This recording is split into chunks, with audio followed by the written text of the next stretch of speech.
വിജയിയുടെ തമിഴക വെற்றிക്കഴകം റാലിക്കിടെ ഉണ്ടായ തിക്കിലും തിരക്കിലും പെട്ട ഇപ്പോൾ 36 പേർ മരണപ്പെട്ടു എന്നാണ് നമുക്ക് ഏറ്റവും ഒടുവിൽ ലഭിക്കുന്ന വിവരങ്ങൾ. നിരവധി പേർ ഇപ്പോഴും ആശുപത്രിയിൽ അതീവ ഗുരുതരാവസ്ഥയിൽ തുടരുന്നുണ്ട്. അജി കുഞ്ഞുമോൻ വിവരങ്ങൾ നൽകാനായി ചേരുന്നുണ്ട്. അജി, നമ്മൾ നേരത്തെ ഈ കരൂരിലെ പരിപാടിയെ സംബന്ധിച്ച് അല്ലെങ്കിൽ റാലിയെ സംബന്ധിച്ചുള്ള കാര്യങ്ങൾ പറയുകയായിരുന്നു. ഇതിപ്പോൾ കോടതിയിൽ പോയിട്ടാണ് ഇതിനുള്ള അനുമതിയൊക്കെ ടിവിക്ക് ലഭ്യമാക്കിയത് എന്നാണ് മനസ്സിലാക്കുന്നത്. അങ്ങനെ കോടതിയൊക്കെ സമീപിച്ച് അനുമതി നേടുമ്പോൾ അതിനനുസരിച്ചുള്ള ക്രമീകരണങ്ങൾ കൂടി അവർ ഏർപ്പെടുത്തേണ്ടതായിരുന്നില്ലേ? നമ്മൾ നേരത്തെ സംസാരിച്ചുകൊണ്ടിരുന്നത് അത് തന്നെയാണ്. കോടതിയിൽ പോയി അനുമതി വാങ്ങുകയാണ്. ഇന്നത്തേക്ക് ശനിയാഴ്ചത്തേക്ക് കോടതി അനുമതി കൊടുക്കുന്നു. പക്ഷേ അവിടെ ശ്രദ്ധിക്കേണ്ട ഒരു കാര്യം, ഇവർ കോടതിയിൽ പോയി എങ്ങനെയാണ് അനുമതി ചോദിച്ചത്? 3 സ്ഥലങ്ങൾ ഞങ്ങൾ പരിപാടി നടത്താൻ അനുമതി ചോദിച്ചു. DMK സർക്കാർ ഞങ്ങൾക്ക് ആ 3 സ്ഥലത്തും അനുമതി നൽകിയില്ല. ഞങ്ങൾക്ക് ഈ പരിപാടി നടത്താൻ അനുമതി വേണം. ശ്രദ്ധിക്കൂ, ഞങ്ങൾക്ക് ഈ പരിപാടി നടത്താൻ അനുമതി വേണം.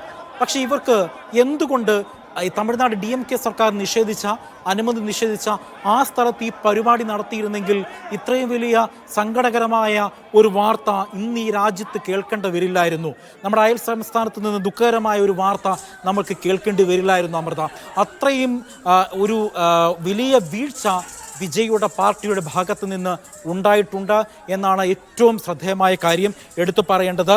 ഈ അത്രയും ഈ വിജയെ കാണാൻ വേണ്ടി ആളുകൾ മണിക്കൂറുകളോളം കാത്തിരുന്നു എന്നുള്ളതാണ് ഏറ്റവും എടുത്തു പറയേണ്ടത്. നോക്കൂ, ഉച്ചയ്ക്ക് 2 മണിക്ക് വിജയ് എത്തുമെന്ന് പറയുന്നു. നമ്മളാണെങ്കിലും നമ്മളൊരു പരിപാടിക്ക് പോയി കഴിഞ്ഞാൽ 2 മണിക്ക് വിജയ് എത്തുകയാണെങ്കിൽ നമ്മളായും ഉറപ്പായും 1 മണിക്കൂർ അല്ലെങ്കിൽ 2 മണിക്കൂർ മുൻപ് നമ്മളാണെങ്കിലും അവിടെ പോകും. ഈ സാധാരണക്കാരായ മനുഷ്യൻ, വിജയ് സ്നേഹിക്കുന്ന സാധാരണക്കാരായ ആളുകൾ ഇന്നലെ രാത്രി മുതൽ അല്ലെങ്കിൽ ഇന്ന് രാവിലെ മുതൽ പുലർച്ചെ മുതൽ ആഹാരം പോലും കഴിക്കാതെ അവിടെ വരികയാണ്. അവർക്ക് ഭക്ഷണം പോലും കഴിക്കാൻ പറ്റാത്ത സാഹചര്യത്തിൽ തമിഴ് മാധ്യമങ്ങളുടെ റിപ്പോർട്ടുകൾ ഉദ്ധരിച്ചുകൊണ്ടാണ് ഞാൻ അമൃത സംസാരിക്കുന്നത്.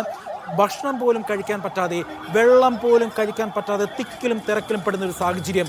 ഈ ആളുകൾ കൂടുന്ന സ്ഥലത്ത് അവിടെ നിർജ്ജലീകരണം സംഭവിക്കുമെന്നുള്ള കാര്യത്തിൽ യാതൊരു സംശയമില്ല. ഇടുങ്ങിയ പ്രദേശമാണെങ്കിൽ അവിടെ ഓക്സിജന്റെ അളവ് വളരെ കുറവായിരിക്കും. പെട്ടെന്ന് സ്ത്രീകൾക്കും കുട്ടികൾക്കും ഗർഭിണികൾക്കും ഒക്കെ ഇത് ശ്വസിക്കുവാനെ കൊണ്ട് ഏറെ ബുദ്ധിമുട്ടുണ്ട്.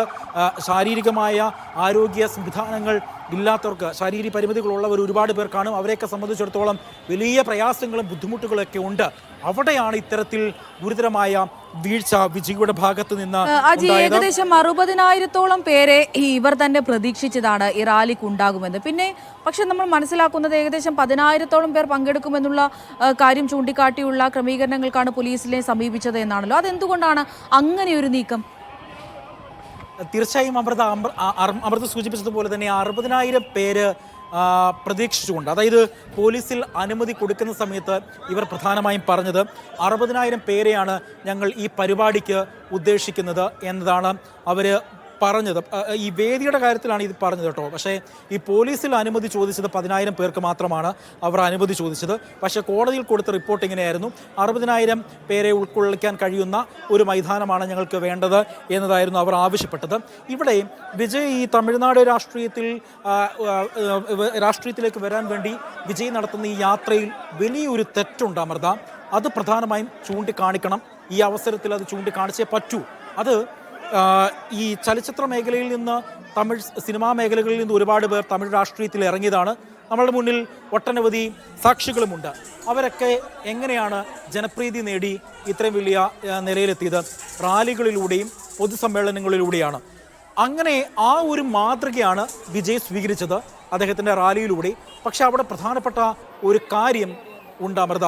വിജയ് ഒരു ക്യാരവാൻ എടുത്തിട്ട് ആ ക്യാരവാനിൽ മുകളിൽ നിന്നുകൊണ്ടാണ് വിജയ് സംസാരിക്കുന്നതും പ്രസംഗിക്കുന്നതും. വിജയുടെ യാത്രകളെല്ലാം തന്നെയും പരിശോധിച്ചാൽ നമുക്കറിയാൻ കഴിയും, തുറസായ ഒരു സ്ഥലത്തൊരു വേദിയില്ല, ഒരു സദസ്സുണ്ടാവില്ല, ഒന്നും ഉണ്ടാകില്ല. ഈ പാർട്ടി പ്രഖ്യാപനം നടന്ന സമയത്തൊക്കെ നമ്മൾ കണ്ടതാണ്. വലിയ രീതിയിൽ വലിയൊരു മൈതാനത്തായിരുന്നു അന്ന് പ്രഖ്യാപനങ്ങളും കാര്യങ്ങളുമൊക്കെ നടത്തിയത്. സുരക്ഷാ മാനദണ്ഡങ്ങളൊക്കെ പാലിച്ചുകൊണ്ടാണ്. അപ്പോൾ സംസ്ഥാനത്തുടനീളം ഇങ്ങനെ യാത്ര നടത്തുന്ന വിജയ് ഒരു ബസ്സിനകത്താണ് യാത്ര നടത്തുന്നത്. അവിടെ സുരക്ഷാ ക്രമീകരണങ്ങളൊന്നും തന്നെയും പാലിക്കപ്പെടാനുള്ള സാധ്യതകളൊക്കെ വളരെ കുറവാണ്. അങ്ങനെ ഒരു ദുരിതത്തിലേക്ക് ഇത് വഴിവെച്ചേക്കാം എന്ന് കോടതിക്കറിയാമായിരുന്നു. ഈ പൊതുതാൽപര്യ ഹർജി സമർപ്പിച്ചവർക്ക് അറിയാമായിരുന്നു. അതുകൊണ്ടാണ് അവർ മുൻകരുതലുകൾ വേണമെന്ന് പറഞ്ഞത്. നമ്മളെ വേദനിപ്പിക്കുന്ന ഒരു കാര്യം ഈ മരണപ്പെട്ടവരിൽ 15 വയസ്സ് താഴെയുള്ള കുട്ടികളാണ്, നാളെയുടെ പ്രതീക്ഷകളാണ്. ആ കുഞ്ഞുങ്ങളെ സംബന്ധിച്ചിടത്തോളം ഈ പരിപാടിയിൽ പങ്കെടുത്തത് 15 വയസ്സ് താഴെയുള്ള കുഞ്ഞു മക്കളാണ് അമൃത ഈ പരിപാടിക്ക് വേണ്ടി എത്തുന്നത്. നോക്കൂ, അവരുടെ അച്ഛനമ്മമാരുടെ പ്രതീക്ഷകൾ, അവരുടെ സഹോദരങ്ങളുടെ പ്രതീക്ഷകൾ, ഒരമ്മയുടെ പ്രതീക്ഷ, ഒരച്ഛൻ്റെ പ്രതീക്ഷ, അത്തരത്തിലുള്ള പ്രതീക്ഷകൾ ഇല്ലാതായി. നാളെയുടെ വാഗ്ദാനങ്ങളാണ് ഇല്ലാതായത്. ഈ പരിക്കേറ്റ കുട്ടികളുടെ ആരോഗ്യസ്ഥിതി എന്താണ് എന്ന് നമുക്ക് ചിന്തിച്ചു നോക്കൂ. എത്രത്തോളം ഭയാനകമായിരിക്കും അവരുടെ സ്ഥിതി എന്നുള്ളത്. സ്ത്രീകളുടെ കാര്യം, വിജയിയുടെ പരിപാടിക്ക് ഒട്ടനവധി സ്ത്രീകൾ വരാറുണ്ട്. ഇന്ന് അവിടെ മരണപ്പെട്ട സ്ത്രീകളുടെ കാര്യം തന്നെ എടുത്തു നോക്കൂ. ഒരുപക്ഷെ വിജയിയുടെ ഒരു സഹായം ചോദിക്കാൻ വേണ്ടി എത്തിയ സ്ത്രീകളായിരിക്കാം, അല്ലെങ്കിൽ ഒരു നീതി നിഷേധത്തിനെതിരെ സംസാരിക്കാൻ വേണ്ടി പരാതി പറയാൻ, ആവലാതി പറയാൻ വന്ന ഒരു അമ്മയായിരിക്കാം, ഒരു മകളായിരിക്കാം, ഒരു സഹോദരി ആയിരിക്കാം. അവരുടെ ജീവിതമാണ് തകർന്നത്. നോക്കൂ അമൃത, 36 പേരുടെ മരണം, 36 പേർ മരണപ്പെടുമ്പോൾ ഈ സ്ത്രീകളെയും കുട്ടികളെയും മാറ്റി നിർത്തിക്കഴിഞ്ഞാൽ ഈ പുരുഷന്മാർ മരണപ്പെടുന്നു. ആ പുരുഷന്മാർക്ക് ഇല്ലാതായത് അവരുടെ കുടുംബങ്ങളാണ്. തമിഴ്നാട് സർക്കാർ 10 ലക്ഷം രൂപ വാഗ്ദാനം ചെയ്തു. നോക്കൂ, മരണപ്പെട്ടവർക്ക് ഈ 10 ലക്ഷം രൂപയ്ക്ക് അവരുടെ കുടുംബത്തിൽ നിന്ന് വിലപ്പെട്ടു പോയ ആ ജീവിതത്തെ തിരിച്ചു പിടിക്കുവാൻ അവരുടെ കുടുംബത്തിൻ്റെ അത്താണിയായ പുരുഷൻ നഷ്ടപ്പെട്ടു കഴിഞ്ഞു. നാളെ എന്താണ് ചെയ്യേണ്ടതെന്ന് അറിയാൻ പാടില്ലാത്ത